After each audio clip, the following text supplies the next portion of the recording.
Hello दोस्तों, स्वागत है आपका हमारे यूट्यूब चैनल स्टडी डायलॉग्स में। ये हमारी डेली करंट अफेयर्स की सीरीज़ है और यहाँ पर हम लोग चुनिंदा 8 MCQs को डिस्कस करते हैं और ये 8 MCQs इन्हीं डेली करंट अफेयर्स से बनाए जाते हैं। और यहाँ पर इन 8 MCQs के साथ साथ हम लोग इनकी जो स्टैटिक जीके है, स्टैटिक पोर्शन, इंपॉर्टेंट पॉइंट्स, ये सब भी डिस्कस करते हुए चलते हैं। और आज की इस वीडियो में 23, 24 और 25 जून के इम्पॉर्टेंट करंट अफेयर्स को डिस्कस किया गया है। और हमारी ये जो वीडियो है ये हिंदी और इंग्लिश मीडियम दोनों ही बच्चों के लिए है, तो दोनों ही बच्चे इसको ज़रूर फॉलो करें। और यहाँ पर एक इम्पॉर्टेंट बात ये है और कि यहाँ पर जो भी इम्पॉर्टेंट न्यूज़ हैं, करंट अफेयर्स हैं, ये तो आपको पता चलते ही हैं, प्लस ये भी पता चलते हैं कि आपके एग्ज़ाम में एग्जामिनर इन करंट अफेयर्स से किस तरह के क्वेश्चन आपके एग्ज़ाम में बनाकर दे सकता है। ठीक है, तो ये हमारी इस सीरीज़ को ज़रूर फॉलो करें और चैनल को सब्सक्राइब ज़रूर करें। तो चलिए देख लेते हैं पहला क्वेश्चन। तो पहला क्वेश्चन हमारा यहाँ पर है, recently in news Vadhavan port is to be constructed in. हाल ही में खबरों में रहा, ये बढ़ावा नहीं है यहाँ पर, ये आएगा यहाँ पर वाधवन। ठीक है, कि वाधवन बंदरगाह कहाँ पर स्थित है। ठीक है, क्या है, वाधवन पोर्ट की बात हो रही है, वाधवन बंदरगाह की बात हो रही है कि ये कहाँ पर स्थित है। तो क्या ये गुजरात में है, महाराष्ट्र में है, उड़ीसा में है या फिर आंध्र प्रदेश में है। तो देखिए इसका आंसर है कि ये महाराष्ट्र में है। ठीक है, अब पहले हम खबर जान लेते हैं कि खबर क्या है।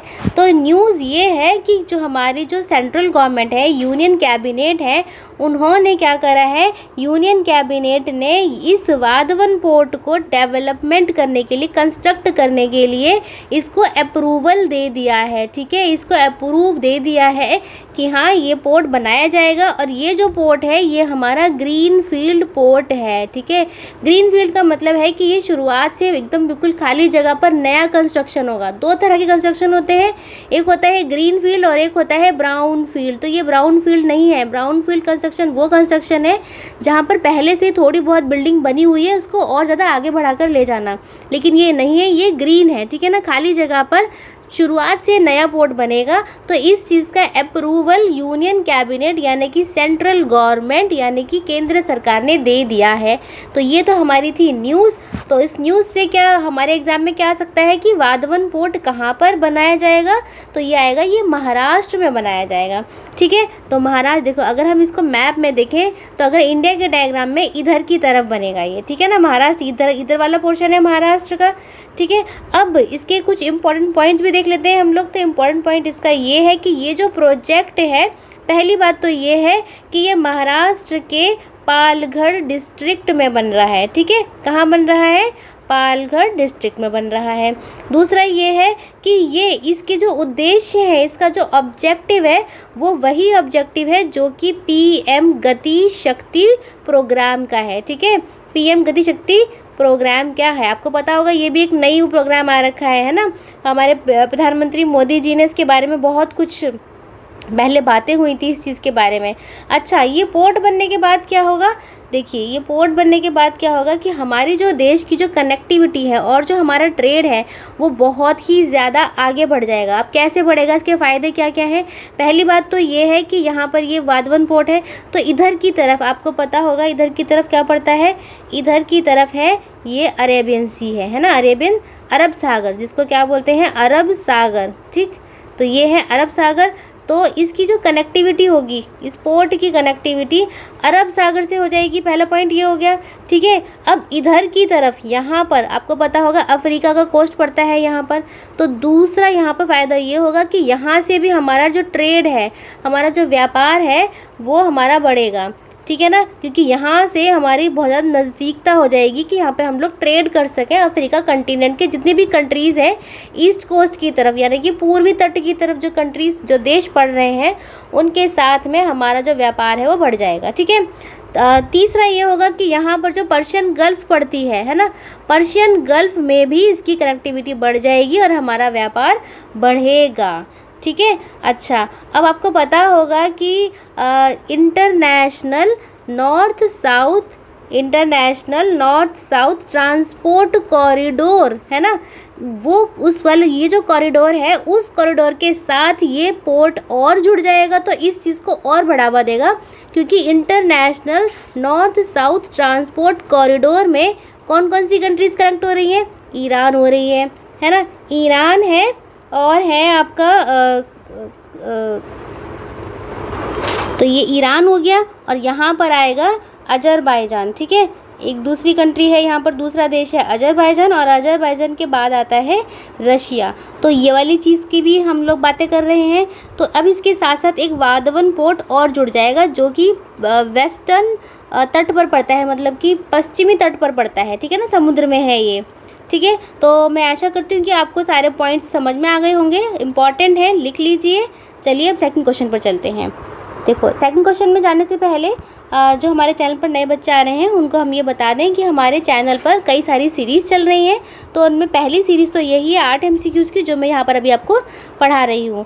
दूसरा है पॉलिटी की। पॉलिटी में हम लोग 10 MCQs डिस्कस करते हैं अपनी वीडियोज़ में। यहाँ पर हमने कई सारी वीडियोज़ पहले बना रखी हैं, तो आप जाके उनको देख सकते हैं। थर्ड है हमारी NCERT MCQs की।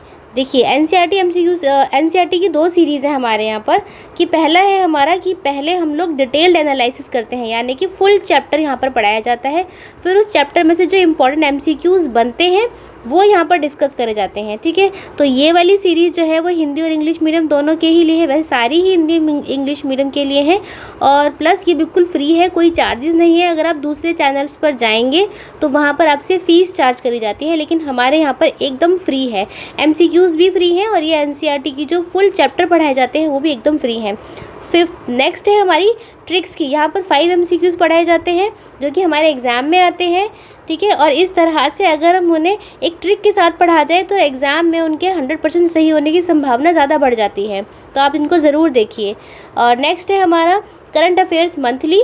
पूरे महीने का जो भी इम्पोर्टेंट करंट अफेयर्स है उनको 1 लाइनर में कंपाइल करके एक मैगज़ीन लाई जाती है। जैसे कि हम लोग मई मंथ जो है उसकी मैगज़ीन हमारी आ चुकी है, 61 लाइनर में कंप्लीट करी गई है, तो आप इसे जाकर ज़रूर देखिए। अगली है हमारी मेंस टॉपिक्स, उन बच्चों के लिए है जो कि मेंस को शुरुआत से ही प्रिपरेशन में लग जाते हैं। तो फिर जो इम्पोर्टेंट टॉपिक्स हैं जो कि आपके एग्ज़ाम में आ सकते हैं, वही वाले इम्पोर्टेंट टॉपिक्स हम यहाँ पर डिस्कस करते हैं। और नेक्स्ट है हमारी चैनल की, अगर आप कम्युनिटी पर जाएंगे तो यहाँ पर इम्पॉर्टेंट क्वेश्चंस रेगुलरली पोस्ट किए जाते हैं। तो हमारे चैनल में जाइए, विज़िट कीजिए और सब्सक्राइब ज़रूर कीजिए। चलिए अब क्वेश्चन पर चलते हैं। तो हमारा क्वेश्चन है which of the following matches are correct. ये पूछा है कि निम्नलिखित में से कौन सा मिलान सही है। यहाँ पर है कि कौन सा मिलान सही वाला पूछा है, ठीक है। तो पहला है रामगिरी गोल्ड फील्ड्स उड़ीसा में है, या कोलार गोल्ड फील्ड्स कर्नाटका में है, या हट्टी गोल्ड फील्ड्स तमिलनाडु में है, या फिर है मैपनिंग स्वर्ण खदान जो गोल्ड माइंस हैं क्या वो आंध्र प्रदेश में है। अब देखिए यहाँ पर सही पूछा है, ठीक है। तो अब ज़्यादातर बच्चों को ये पता होगा कि कोलार गोल्ड फील्ड्स जो है वो कहाँ पर है, ये कर्नाटका में है। चलो ये तो हमारा क्वेश्चन सही हो गया, लेकिन क्या हमें बाकी पता है कि ये वाली कहाँ पर है। इसका आंसर और डिस्क्रिप्शन देने से पहले हम लोग खबर को देख लेते हैं कि हमारी न्यूज़ क्या थी जो हमने ये क्वेश्चन लिया। देखिए न्यूज़ ये है कि जो कर्नाटका की जो गवर्नमेंट है, ठीक है ना, कर्नाटका की जो सरकार है उसने केंद्र सरकार का दिया हुआ प्रपोज़ल, केंद्र सरकार ने एक प्रपोज़ल दिया था कि हम लोग कोलार गोल्ड फील्ड में, कहाँ पर, जो कोलार के जो गोल्ड फील्ड है जो कि कर्नाटका में पड़ते हैं, वहाँ पर फिर से माइनिंग करना चाहते हैं, ठीक है ना। क्या करना चाहते हैं, फिर से माइनिंग करना चाहते हैं। तो उस चीज़ को कर्नाटका की सरकार ने अप्रूवल दे दिया है कि जी हाँ आप लोग माइनिंग कर सकते हैं, ठीक है। अब देखो, अब यहाँ पर आपसे क्या पूछा जाएगा, आपसे ये पूछा जाएगा पहली बार तो कि ये जो है कोलार गोल्ड फील्ड्स कहाँ पर है, कर्नाटका में है, ठीक है। अच्छा, यहाँ पर एक इम्पॉर्टेंट पॉइंट ये भी आता है कि ये जो माइनिंग है, ये माइनिंग क्योंकि कोलार गोल्ड फील्ड काफ़ी पुरानी है, 100 साल पुरानी है, तकरीबन 125 साल पुरानी है ये। तो उनमें माइनिंग करते करते कई सारा जो कूड़ा होता है ना, जो उसका जो ओर होता है, उसके कूड़े के पहाड़ यहाँ पर लग गए। इस वाले कर्नाटका जो स्टेट है यहाँ पर इतने बड़े बड़े, ठीक है। अब ये पहाड़ लग गए हैं। अब उन्हीं वाले पहाड़ों में से केंद्र सरकार ये कह रही है कि हम लोग इन्हीं पहाड़ों में से फिर से माइनिंग करके जो भी बचा कुचा सोना है वो यहाँ से हम लोग निकालेंगे। प्रपोज़ल ये है और यही प्रोजेक्ट भी है। तो यहाँ पर अभी कुछ परेशानियाँ भी आ रही हैं कि यहाँ पर जो है बहुत ही ज़्यादा पोल्यूशन होने के चांसेस हैं। चलो ये तो दूसरी बात थी। अब हम अपने एग्ज़ाम के से रिलेटेड जो क्वेश्चन है वो हम लोग देख लेते हैं। देखो कोलार गोल्ड फील्ड के बारे में इम्पोर्टेंट पॉइंट्स क्या है कि पहली बात तो ये है कि ये दुनिया का यानी कि वर्ल्ड का one of the deepest mine है। वन ऑफ द डीपेस्ट मतलब है कि पहले ऐसा ये रहा था कि ये one of the deepest mine में ये गिना जाता था और ये तकरीबन 121 सालों से ये कंस्ट्रक्शन उसमें था, ये अंडर वर्क में था, ठीक है ना। 121 सालों से था कि यहाँ पर सोना निकाला जाता था। अगर हम अपनी ही कंट्री में देखें, अपने ही देश में देखें, तो जो आज को हमारी जो गोल्ड माइंस हैं, जो सोने की जो खदानें हैं, वो कौन कौन सी वर्किंग में है, तो एक तो हमारी हो गई हट्टी, ठीक है ना, ये हट्टी वाली हो गई। एक हो गई हमारी ऊटी, ठीक है। ये हट्टी और ऊटी दोनों ही कहाँ पर हैं, कर्नाटका में।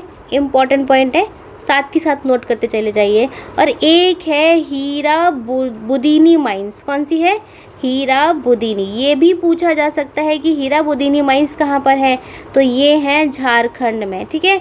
तो ये इम्पोर्टेंट पॉइंट्स थे हमारे, ये हमने यहाँ पर डिस्कस कर लिए हैं, ठीक है।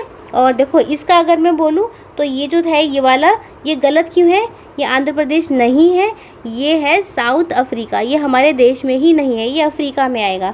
और जो हट्टी गोल्ड माइंस है ये तमिलनाडु बिल्कुल नहीं है, ये कर्नाटका ही है, ठीक है, ये कर्नाटका ही है। और जो रामगिरी गोल्ड माइंस है ये उड़ीसा नहीं है, ये आंध्र प्रदेश है, ठीक है। तो ऐसा मिसमैच करके दिया जा सकता है। चलिए नेक्स्ट क्वेश्चन पे चलते हैं।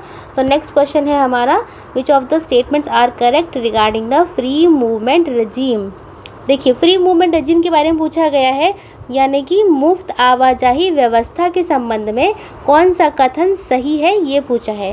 तो पहला स्टेटमेंट है कि all hill tribes of both India and Myanmar can travel with in 16 kilometre. Bharat और म्यांमार की सभी जनजातियाँ 16 किलोमीटर के दायरे में जा सकती हैं। क्या ये स्टेटमेंट सही है? सेकंड है इम्प्लीमेंटेड इन 2018, कि 2018 में लागू हुआ था। तीसरी है people can cross border by producing border pass with 1 year validity, कि लोग जो है 1 साल की वैधता के साथ बॉर्डर पास बनाकर सीमा पार कर सकते हैं, ठीक है। ये स्टेटमेंट पूछी गई है यहाँ पर। तो इसका आंसर जो है, इसका आंसर है कि ये सारी ही स्टेटमेंट्स बिल्कुल परफेक्ट हैं, बिल्कुल करेक्ट हैं, कि हाँ ये सारी ही स्टेटमेंट करेक्ट हैं। अब देखिए पहले हम लोग ये जान लेते हैं कि ये न्यूज़ में था क्यों, क्योंकि एग्जामिनर जो है वो हमारे न्यूज़ में से ही करंट अफेयर लेके उसमें से जो स्टैटिक पार्ट होता है ना, वो वहीं से क्वेश्चन देता है। अभी जो फ़िलहाल हमारे आसपास के जो एग्ज़ाम आने वाले हैं तो वो इन्हीं चीज़ों से देगा कि इस बच्चे को कुछ नॉलेज है या नहीं है, क्योंकि वहाँ पर सिर्फ एक नॉलेज का असेसमेंट करा जाता है हर उस बच्चे का जो कि वहाँ पर सिलेक्शन पाता है कि इसे करंट अफेयर्स, न्यूज़, अपना स्टेट या अपनी कंट्री की कितनी जानकारी है, कितना अवेयर है ये, ठीक है। तो आसपास के जो एग्ज़ाम होंगे वो यहीं से पूछे जाएंगे, करंट अफेयर्स में से ही करंट अफेयर, और इसी करंट अफेयर्स के आसपास के पोर्शन से स्टैटिक जो क्वेश्चन पेपर बनेगा वो यहीं से बनता है, ठीक है। तो हम देखो न्यूज़ हम देख लेते हैं। न्यूज़ हमारी ये है कि अभी न्यूज़ आई है कि जो हमारा मणिपुर है ना, नॉर्थ ईस्ट का है, मतलब पूर्वोत्तर राज्य है, पूर्वोत्तर राज्य है हमारा मणिपुर, ठीक है। अब मणिपुर में म्यांमार से, म्यांमार हमारा पड़ोसी राज्य है, पड़ोसी देश है, तो म्यांमार से कितने रिफ्यूजी आए हैं, 5400, यानी कि 5000 से ज़्यादा रिफ्यूज़ी म्यांमार में आकर रह रहे हैं, ठीक है। तो ये है न्यूज़ कि यहाँ जो असम राइफल है, पूरे पूर्वोत्तर राज्य में असम राइफल तैनात रहती है। तो असम राइफल के ही हेड ने बताया है कि म्यांमार ने 5000 से ज़्यादा जो है रिफ्यूजीज़ जो है वो आकर यहाँ पर शेल्टर के रूप में रह रहे हैं, और मणिपुर के कौन से डिस्ट्रिक्ट में रह रहे हैं, तो वो डिस्ट्रिक्ट है यहाँ पर कामजोंग डिस्ट्रिक्ट, ठीक है। तो कामजोंग डिस्ट्रिक्ट जो है वो अपनी सीमा साझा करता है म्यांमार के साथ। तो ये इंपॉर्टेंट पॉइंट था, हमने आपको बता दिया है। अब देखिए जब ये चीज़ है कि यहाँ पर यहाँ पर रिफ्यूजीज़ की बात करी जा रही है ना, और बिगर डॉक्यूमेंट्स के जो है यहाँ पर रिफ्यूजीज़ आकर रह रहे हैं। तो यहाँ पर लाजमी है कि फ्री मूवमेंट रजीम जो कि एक सिस्टम है, ये अब हमारे देश में और म्यांमार के देश के लोगों के बीच में चलता है। तो इससे क्वेश्चन जो है हमारा बन सकता है। अब देखिए, ये लोग तो आकर यहाँ पर रहने लगे हैं, ठीक है। अगर हम अपने इंडिया का मैप अगर देखें, ये देखो, इसको यहाँ इंडिया का छोटा सा मैप बना लेते हैं। ये देखिए, ये है हमारा, ये रफ मैप है इंडिया का, ठीक है। अब यहाँ पर इधर की तरफ आपको पता होगा ये है म्यांमार, हमारा पड़ोसी राज्य। अब यहाँ पर पड़ता है अरुणाचल प्रदेश पड़ेगा, ठीक है। फिर पड़ेगा नागालैंड पड़ेगा, ठीक है। नागालैंड के पार पड़ेगा ये है मणिपुर, जिसकी बात हो रही है कि म्यांमार से मणिपुर में लोग आकर रहने लगे हैं। और नीचे की तरफ है मिज़ोरम, ठीक है। तो अब ये जो सीमा है यहाँ पर, अगर मैं बोलूँ ये जो बॉर्डर है, इसी बॉर्डर के 16 किलोमीटर इधर और 16 किलोमीटर की बात अगर मैं करूँ इधर, तो यहाँ पर इन दोनों देश, म्यांमार देश और हमारा जो भारत देश है, इसके लोग, जो लोग यहाँ पर रहते हैं, सिर्फ उन्हीं लोगों को अलाउ है कि वो 16 किलोमीटर के दायरे में आ और जा सकते हैं, ठीक है। तो बस ये वही बात बोली गई है कि जितनी भी हिल ट्राइब्स हैं दोनों इंडिया और म्यांमार में रहने वाली, वो 16 किलोमीटर के दायरे में आ सकते हैं, क्योंकि इनका कल्चर ही एक है। और जब ये डिवीज़न हुआ था तो यहाँ पर गांव एक ही थे, तो ये एक ही कल्चर के लोग हैं, एक ही गांव में डिवाइड हो गया था। तो इसीलिए ये बोला गया कि इन लोगों के लिए ये फ्री मूवमेंट रजीम की व्यवस्था करी जाएगी, यानी कि मुफ्त आवाजाही की व्यवस्था जो है वो करी जाएगी। और इससे बहुत फ़ायदा भी हुआ है, ऐसी बात नहीं है, बहुत ज़्यादा कल्चरल एक्सचेंज हुई इससे यहाँ पर होता है, ठीक है। दूसरा स्टेटमेंट है कि 2018 में लागू हुआ। जी हाँ, 2018 में लागू हुआ, बिल्कुल सही है, ये 2018 में ही लागू हुआ। और ये जो फ्री मूवमेंट रजीम है, ये एक तरह का बॉर्डर पास ही होता है, और ये जो है 1 साल के लिए वैलिड रहता है, और कुछ हफ्तों के लिए यहाँ पर जो लोग हैं, इधर के लोग इधर और इधर के लोग यहाँ पर आ जा सकते हैं, ठीक है। तो मैंने आपको बहुत ही सिंपल भाषा में समझाया है, ठीक है। तो ये एक समझने के लिए इतना काफ़ी था कि आपको ये पता चल गया कि फ्री मूवमेंट रजीम है क्या। चलिए अब अगला क्वेश्चन देख लेते हैं। अगला क्वेश्चन है हमारा, recently in news fire dragon 480, ये फायर ड्रैगन 480, ये क्या है? ये एक बैलिस्टिक मिसाइल है। हाल ही में खबरों में रही फायर ड्रैगन 480 नाम की बैलिस्टिक मिसाइल है। ये किस देश से संबंधित है? तो ये चाइना से है, भूटान से, ताइवान से या फिर वियतनाम से है। तो देखो इसका आंसर जो है वो है कि ये चाइना से है, ठीक है। ये चाइना ने बनाई है। तो अभी फ़िलहाल में हमारी खबर ये है कि चाइना ने बनाई है, और चाइना ने ये बोला है कि ये जो मिसाइल है फायर ड्रैगन 480, इसकी इतनी क्षमता है कि रेड सी में, मतलब कि लाल सागर में, है ना, यूएसए ने जो अपनी जो बोट तैनात कर रखी होंगी, ये उन पर जाकर निशाना दाग सकती है, ठीक है, ठीक है। अब देखो, अगर मैं वर्ल्ड का मैप यहाँ पर बनाऊँ रफली, ये देखिए यहाँ पर ये थोड़ा ज़्यादा ही गंदा बन रहा है, एडजस्ट कर लीजिएगा, ठीक है। ये देखिए इधर की तरफ क्या पड़ता है? इधर की तरफ पड़ता है चाइना, है ना। ये हो गया चाइना, और जो हमारा रेड सी है वो पड़ेगा इधर की तरफ, यहाँ पर है रेड सी। अब चाइना यहाँ से यहाँ तक की अपनी रेंज के लिए बोल रहा है कि मेरी मिसाइल जो है वो इतनी दूरी को कवर कर सकती है, ठीक है ना। अगर यहाँ पर यूएसए ने अपनी कोई भी शिप्स वगैरह तैनात कर रखे हैं, तो मैं यहाँ पर, मेरी इतनी क्षमता है मेरी इस मिसाइल की कि यहाँ जाकर ये इसको दाग सकता है, ठीक है। तो पहला पॉइंट हमारा ये हो गया कि ये जो मिसाइल है ये लॉन्ग रेंज की है, ठीक है। कैसी है? ये लॉन्ग रेंज की है। दूसरा है कि इसने ये एक्सपोर्ट पर्पस के लिए बनाई है। एक्सपोर्ट पर्पस का मतलब है कि ये इसको क्या करेगा? ये इसको बेकेगा, है ना, बेकने के मकसद से बनाई है इसने। तीसरा ये है कि इसकी जो अपनी जो एक्यूरेसी की जो बढ़ाई कर रहा है कि काफ़ी एक्यूरेट है, कि इतनी दूरी से भी अगर रेड सी का निशाना लगाया जाएगा, लाल सागर का निशाना लगाया जाएगा, तो वो बिल्कुल परफेक्ट रहेगा। और कैसा भी एनवायरनमेंट क्यों ना हो, हार्श एनवायरनमेंट क्यों ना हो, ये उस एनवायरनमेंट में काम करेगा। तो इम्पॉर्टेंट पॉइंट है, ये पूछा जा सकता है कि फायर ड्रैगन 480 मिसाइल किस देश से संबंध रखती है? तो ये चाइना की है, ठीक है। याद रखना इस चीज़ को, ये पूछा जा सकता है। चलिए अब अगला क्वेश्चन देख लेते हैं। अगला क्वेश्चन है हमारा, which of the following states are largest producer of gold in India? देखो यहाँ क्या पूछा है कि निम्नलिखित में से भारत का कौन सा राज्य सोने का सबसे बड़ा उत्पादक राज्य है। तो ये जो क्वेश्चन है ये पिछली जो हमने पीछे ऊपर जो हमने खबर देखी है उसी में से है ये।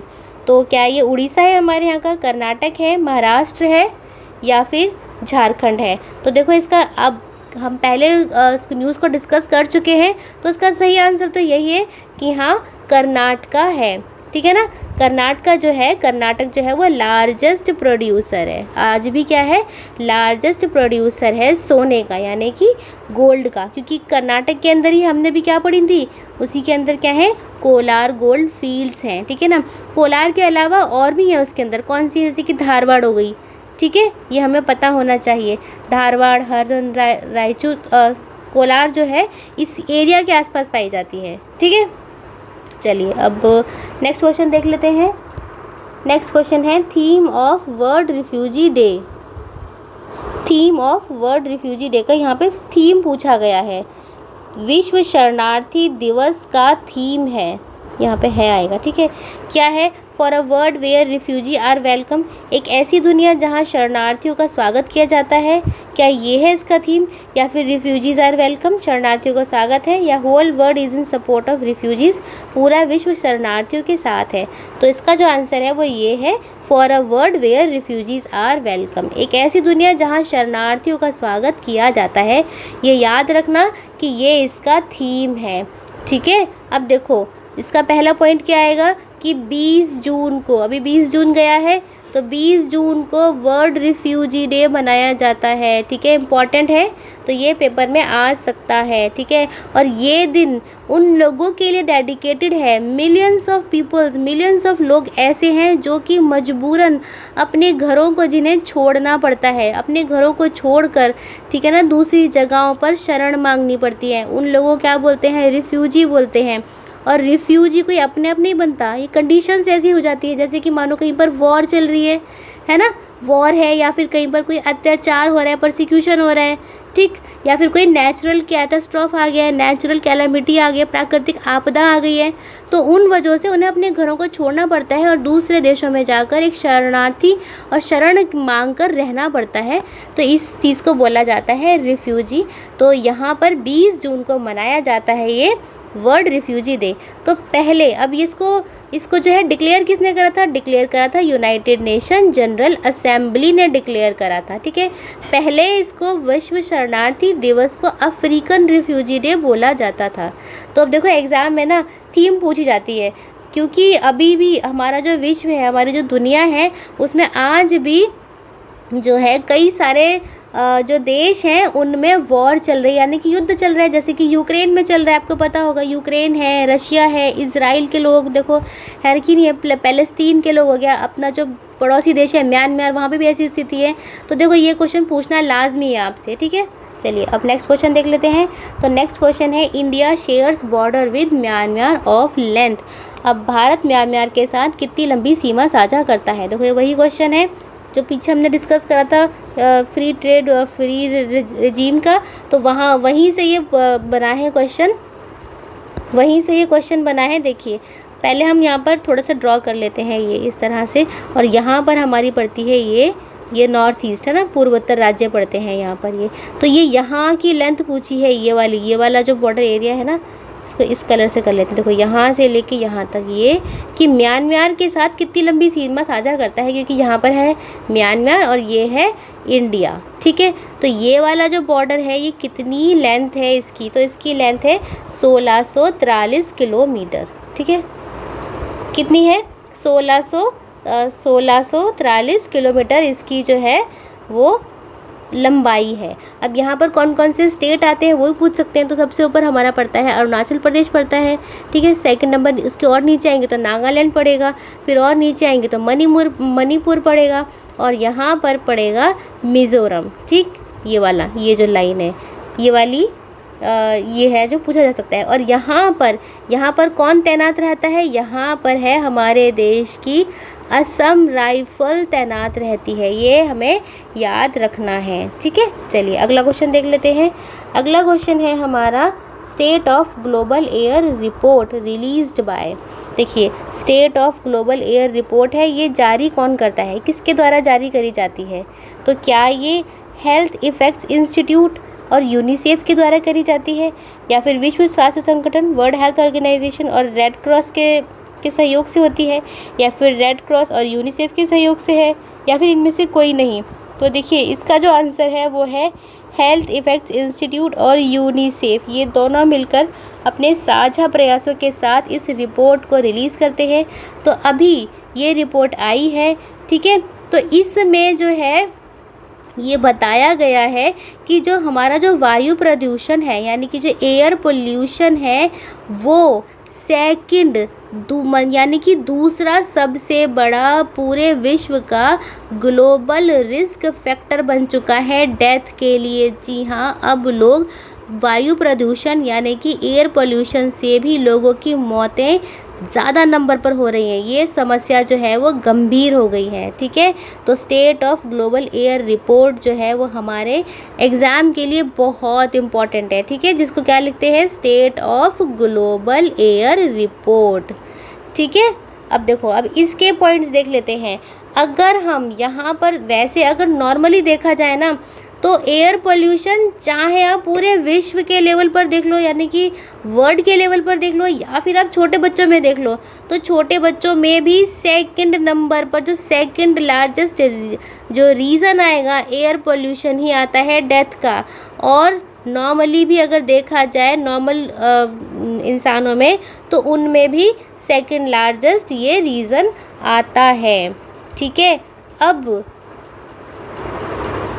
तो 10 में से अगर देखा जाए तो 6 लोग ऐसे हैं जो कि एयर पोल्यूशन से जिनकी डेथ हो रही है, और जो इसमें मोस्ट इम्पॉर्टेंट जो रीज़न है वो है PM 2.5 पार्टिकल्स के द्वारा हो रही है, क्योंकि ये पार्टिकल्स वो पार्टिकल हैं, उनका साइज़ जो है इतना छोटा होता है कि ये हमारी ब्लड स्ट्रीम में एंटर कर जाते हैं, ठीक है ना। जो हमारी जो नलियाँ हैं खून की, जो खून बहता है उनके अंदर ये लोग एंटर कर जाते हैं और जाकर टॉक्सिसिटी फैला देते हैं, ठीक है। और कई सारी बीमारियाँ जो हैं वो इन्हीं से यहाँ पे शुरू हो जाती हैं। और जो लास्ट इम्पॉर्टेंट पॉइंट वो ये है कि इंडिया और चाइना, अगर इंडिया और चाइना दोनों को मिला लिया जाए, तो दोनों को मिलाने के बाद 54% ग्लोबल डिजीज़ इन्हीं 2 देशों में होती हैं। यानी कि पूरे विश्व में ये 2 देश ऐसे हैं जो कि 54% यहाँ पर एयर पोल्यूशन से ही जहाँ पर ग्लोबल डिजीज़ हो रही हैं, ठीक है। तो मैं आशा करती हूँ कि आपको ये इंपॉर्टेंट पॉइंट्स अच्छे लगे होंगे, क्वेश्चंस अच्छे लगे होंगे। लेकिन अगर फिर भी आपको कोई भी डाउट है तो आप हमें कमेंट सेक्शन में बता सकते हैं। हमारी वीडियो को लाइक करें, शेयर करें और अपने दोस्तों के साथ भी शेयर करें और चैनल को सब्सक्राइब ज़रूर करें। तो चलिए मिलते हैं अगली वीडियो में। Happy learning.